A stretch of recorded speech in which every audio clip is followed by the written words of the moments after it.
Hello and good morning. I want to thank everyone for joining us today on our webinar. Today's discussion topic and title of our webinar is Social to Sales in 5 Easy Steps. And we are delighted to have join us today Deborah Richmond, who is the owner and founder of TechBuzz Social Media Marketing. And she's worked over the last 5 years extensively with organizations and small businesses to help them develop social media marketing strategies. So we're very excited to have her with us. Today is actually the last of our summer series of webinars and topics that EHT has brought to us, really to share best practices in the area of sales, marketing, and customer service.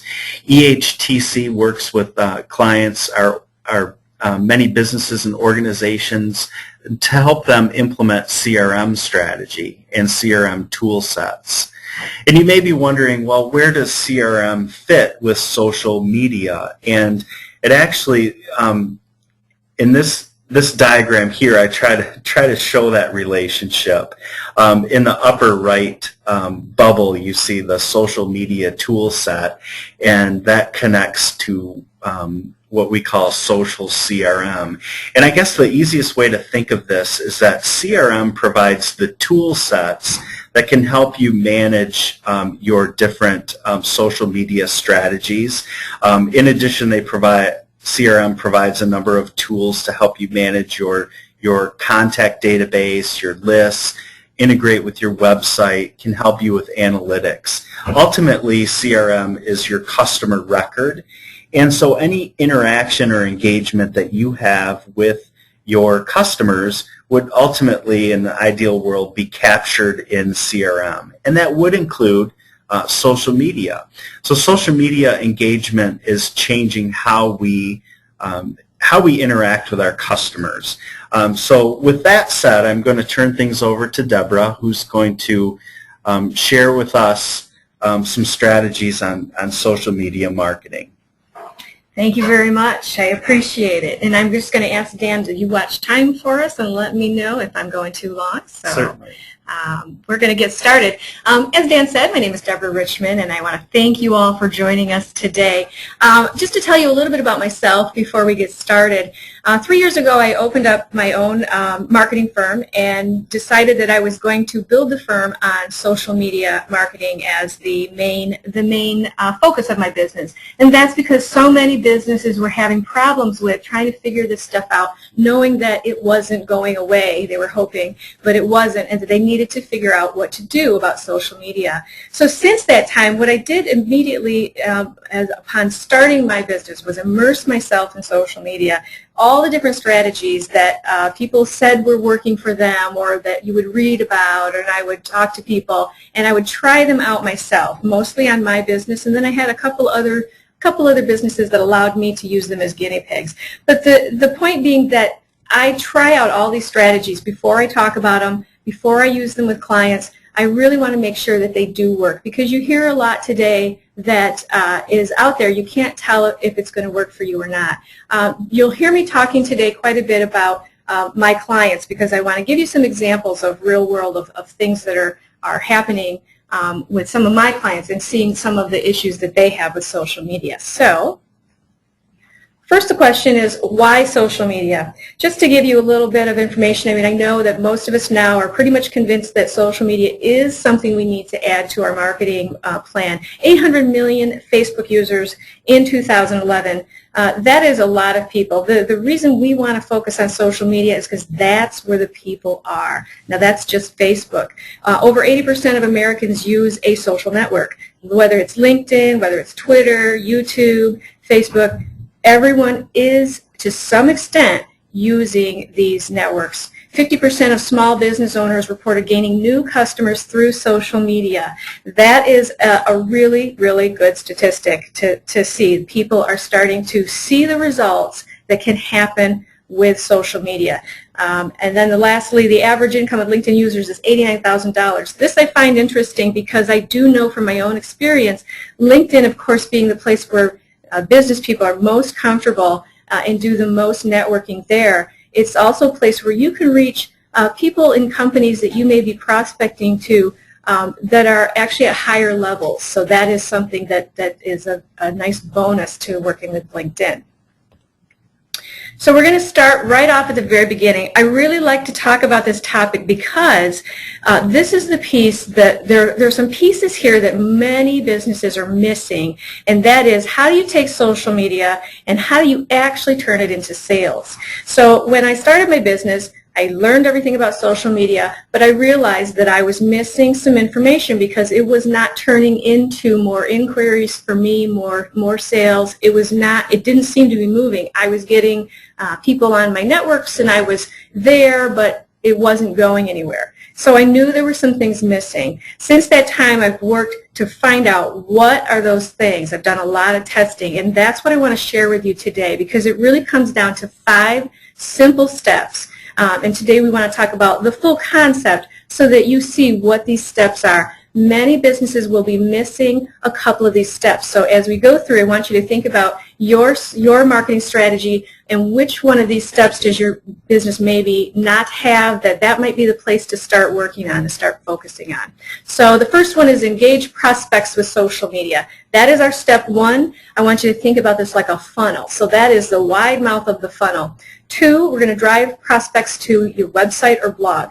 That is our main target. That's our main goal when we're on social media. And we're going to talk about all these steps in depth here in a minute. 3 is entice prospects to sign up for a leads list. This is a very important piece, and I want you to pay real attention when we get to 3, 4, and 5, because these are the pieces a lot of people are missing. People come to your website. You've paid a lot of money for SEO. You've gotten people to your website, but nothing happens. You're not getting more sales. This is one of the pieces. This is about those people who've come to your website and are interested. How do you get their information, capture their information, so you can talk to them in the future?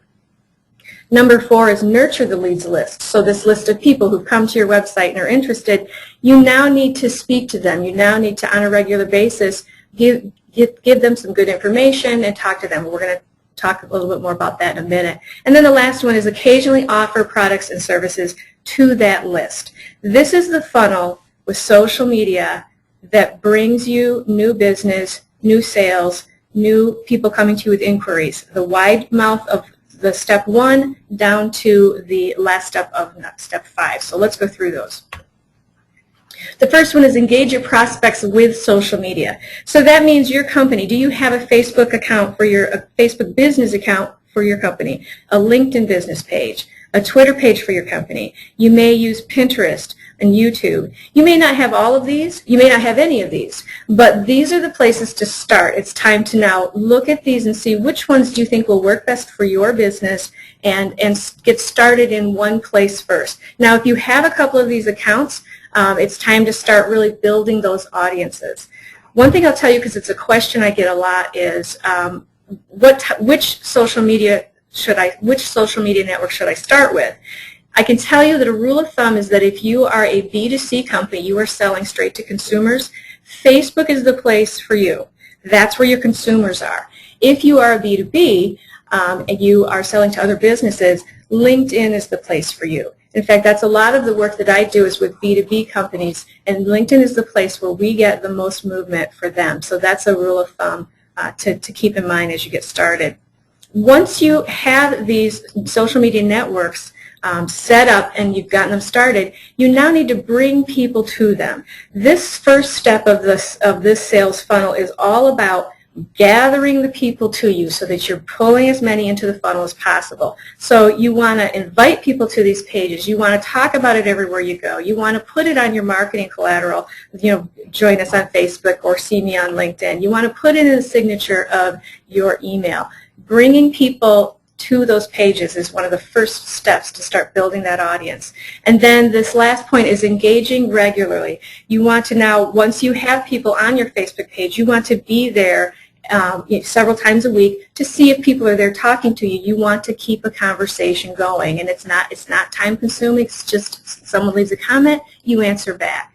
LinkedIn, same thing. You want to be in those groups that you've joined and being visible and out there talking to people. Let's go to the next one. This screen is just to show you one company on Facebook. This is Fluke, and they make Fluke meters that I believe are electric meters. But I just want to show you that this is a company that you would normally think maybe Facebook is not the place for them, but they have found a way to use it that's very interesting. They have a site, they have it open. And I'm going to show you one of the things they do is they've put up interesting photos, and they put personality pieces here. They don't do any selling here, and there's no need to. This is a gentleman who is using one of their Fluke meters, and he's apparently working at the Wild Water Kingdom with the dinosaur and the roller coaster. It's a fun photo. It's a fun picture for this company. It shows you just a little more personality for the company. So for a lot of B2B companies, this is how you can use Facebook and get some traction, a little bit of traction with it, a place to show some more the personality side of your business. But again, social media is the place that we are going to start with our sales cycle, gathering as many people as we can. So step 2, driving prospects to your website and blog. Once you've gotten their attention, you've gotten some audiences going, this is the next step. I have a lot of businesses come to me who they say, I'm on LinkedIn, but I don't know what I'm supposed to do now. We're on Facebook, but we don't know what are we supposed to do.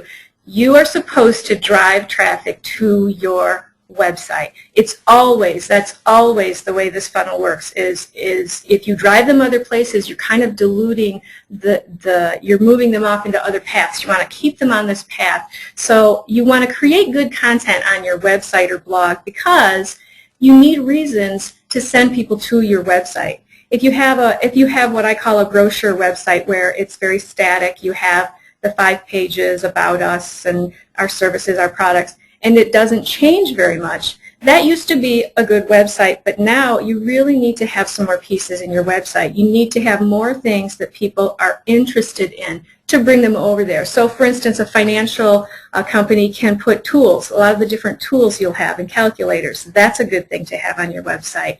Other companies, a blog is a very good idea for most companies because it's a place where you can put up content, any kind of content you would like to put up, sharing about events you have coming up or different things happening in your company or fundraisers you're working on. It's a place to just talk about a lot of the different things your company's doing. That becomes content that you can then take over to social media and you can share it. So I'm going to show you just really simply. It's very simple. This is my LinkedIn page, and this is a person who is on my LinkedIn page. And you can see that he has shared the title of a blog post on his website is what you see in blue. And then the first couple of sentences of it. So this is to capture your attention, something you might be interested in. You'll click on that, and you'll go to his website. It really is as simple as that. Once you get to his website, you're going to look at his About page. You're going to see what he's about. You might look at other articles. If he has some tools on there, you might use them. But you're going to spend a little bit of time and get to know him a little more. That's what you want to do. That's how you pull traffic. And it's the same with Facebook. It's the same mechanism. It's the same with Twitter and Pinterest. It's always showing them something they might be interested in. Come over to my website to see it. So let's move on to the next one. The next stop along our path is entice prospects to sign up for leads list. This, again, like I said, I really want to stress it. It's a piece that most people either are missing or they are underutilizing. Capturing that information once you've gotten their interest. They're definitely interested in your products and services, or they wouldn't have bothered to come on over and come to your website. So you want to give them reasons to give you their email address. I have, very often I'll come into a company and I will ask them, start asking questions about their marketing that they're using now, their traditional marketing, and find out what pieces they have so we can put together a strategy for them. And I'll ask, do you have an email list? And many will say, oh yeah, we have a really large list. It's past clients and it's prospects we've talked to before and it's lists we bought. And then I'll ask them, and how often do you talk to these people? And they will say, well, we talked to them last year. It's not enough. You have to. I see that they're sitting on this gold mine of a list that they haven't started using. And so that's why this piece is super, super important, is because the list becomes very key to following people all the way through the funnel. So how can you get that email from them? What are the things that they'll give that email up for? Special reports. Some people refer to them as white papers. Those are very good, especially for B2B companies. Any type of a guide, any type of a checklist, videos, how-to videos, frequently asked question videos. It needs to be something they would almost pay for. So it needs to be something they really want. I have a law firm that I do some work for, and they're going to put together a list of all the different pieces, a checklist of all the steps you need to go through to simply set up a deposition, and all the different pieces of detail that need to be put in place. And so that's something they're going to be putting out. I'm sorry, I said law firm. It's a court reporting firm. And so they're showing their clients, these are the steps you need to go through to set up a deposition for your witness. The law firms are very interested in that checklist because the legal assistants, they want to make sure they don't miss a detail. So that's something they know. They'll print it, they'll use it, and they want it. So they'll give you their email for that. So those are just a couple examples of what is it that your audience that you're trying to really be in front of, what is it they really want from you. Use the list management system to automate this process. So as I'm talking to you about this incentive, you want to make sure that it's something they can download. You don't want it to be something you have to send to them. You will not want that step in your marketing process of having to mail out things, because it will be very cumbersome. So you want something digital, and all of these pieces that I've talked about here are digital. You can set them up with an email list manager such as Aweber, MailChimp, or your CRM, and you will then automate it so that when they sign up, they immediately get the incentive without you having to do anything, and it's very key. Did you want to add anything to that, Dan? Only that there are a number of different tools out there to be utilized, and they're adding to that tool set every day. So it is very important to look at those tools, things you might not think of when you talk about mailing lists out. Just the protocol and the requirements that you have as far as an unsubscribe opportunity for the people that you're sending emails out. That can be a very cumbersome process without a tool set that can help you manage it. So those are things that we work with our clients on finding solutions for. Very, very true. You don't want to have to go through all those pieces yourself manually, and that's nice to have that handled and automated for you. So moving on, this is simply an example that I want to show you. Another I guess mistake I'll say that I see companies make is that they say, yes, we have a place to sign up for our newsletter, and then I will go to their website and I can't find it. It will be on their contact page or somewhere that it's very small at the bottom, something you can't see. No one's going to sign up for that list. It needs to be very obvious when I come to your website what it is you want me to do. So on my website, it's very obvious when you come there that I have my opt-in list very high on my page. It's clear I want people to sign up. Now this one shows they've done a nice job of taking that opt-in area and really incorporating it right at the top of their page. This company is called WebSphere Software, and they have a white paper that you can download. And so they've put it right at the top, so you can see right at the top you can download that white paper, making it very, very easy for you to see what they want you to do. So then back to the strategy, that now that we have people on our email list, they've downloaded the incentive that we've given them, and now what do we do with them? And the answer is now we want to nurture that leads list. And the way that you do that is you really want to talk to your leads list, talk to your email list on a regular basis. Now, when you talk to your email list, what you're sending them is most of the time you're going to be sending them just good information, not necessarily sales information at all. For instance, my email list, I send out tips on how to use social media, and my email list will get tips every week. These are not sales messages. It's simply how-to. It's simply talking about different ways of using social media, things to think about. And I don't want to be selling to them all the time, because if I did, they would not be opening my emails. If I signed up for a list and I only got sales messages, there's no reason for me to open those emails, and I would probably drop off the list pretty quickly. But if you can give good information to your audience, and you know who they are, you know who you've attracted in, you will keep them on your list for a much longer time. And there's a really good reason you want to do that. I have had people on my list for as long as a year before they ever called me to inquire about services. That means that a year previous, they were at my website, they downloaded my ebook, and then they stayed on my email list for a year. Now, if I hadn't seen that with my own eyes, I don't know if I would have believed it, because at first when I started my own email list, I figured, well, won't people get kind of, tired of hearing what I have to say after a couple months? Won't they lose interest? And the answer is many of them do not. Many of them still want to hear from you. They've stayed on the list because they do want to hear from you.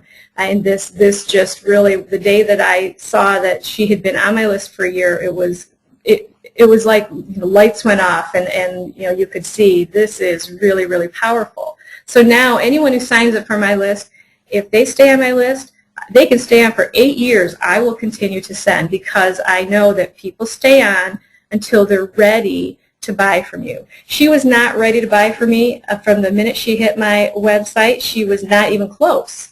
But she knew in the future she had something coming that she would need some help with. And so that's what an email list will do for you. That's why you want to make it easy for people to get on your email list.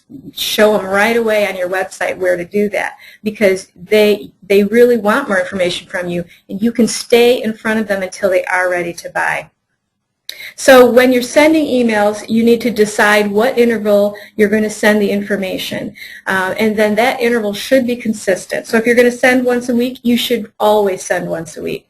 If you're going to send once a month, you should always send once a month. What I recommend is that if you are a business that is very seasonal, for instance, accountants will have a season where they are just really, really busy and aren't going to have as much time for their marketing. You want to take that into consideration. So you either want to make the pace of your newsletters and your information and your emails, make that pace one that's comfortable during your busy season, or you want to put some plans in place so that you have content to send during that busy season, even when you have less time to work on it. So you can plan ahead, get some content ready to send. And again, these are emails that are automated. You're going to be putting them into a system. You want them to go out to people as they sign up on a very regular basis. So what will you be putting in these emails? These are 4 good areas to focus on as you get used to sending out information. Tips. For many, many businesses, tips and techniques is a great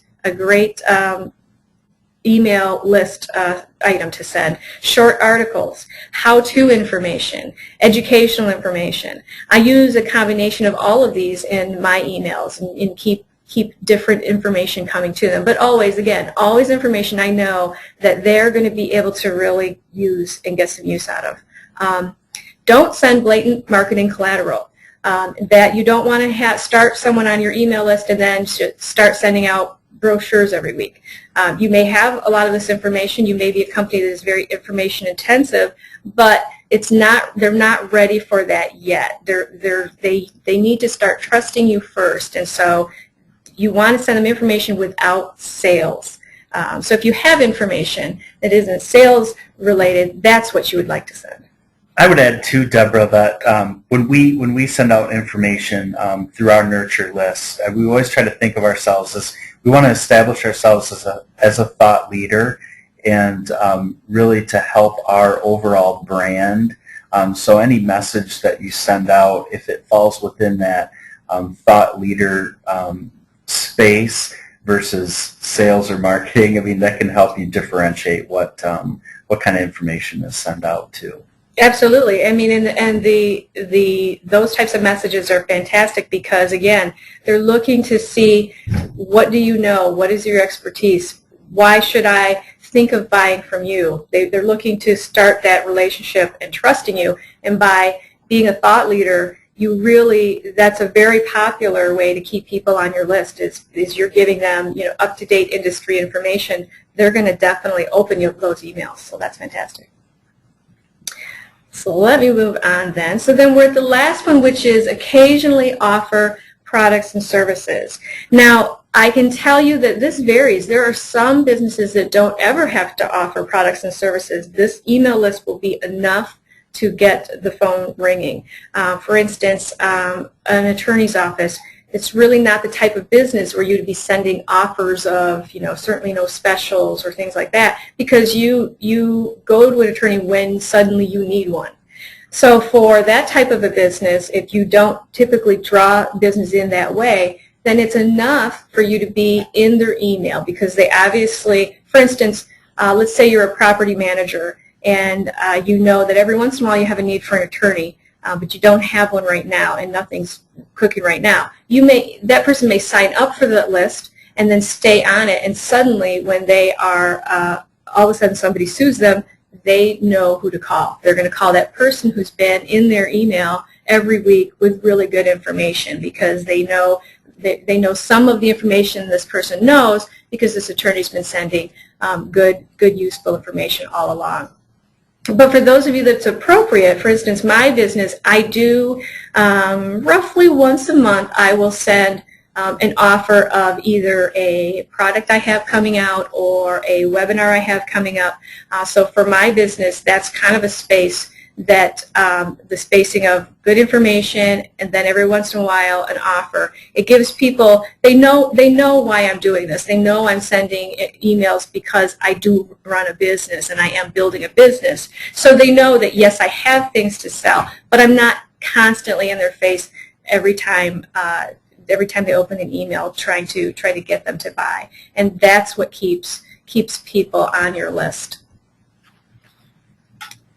So yes, I should have gone to this page before. If you don't nurture your list, first they won't buy from you, right? Some buyers will stay on months before buying, and it hasn't happened just once. It's happened several times. In fact, I'm going to start really tracking when I get phone calls to see if there's anyone who stays at it for a very short time, because I have a feeling that people who do sign up, they know they're not quite ready yet, so that I'm able to really capture their interest to keep it. They would never stick around. They would not keep coming to my website unless I were to prompt them with some of my emails.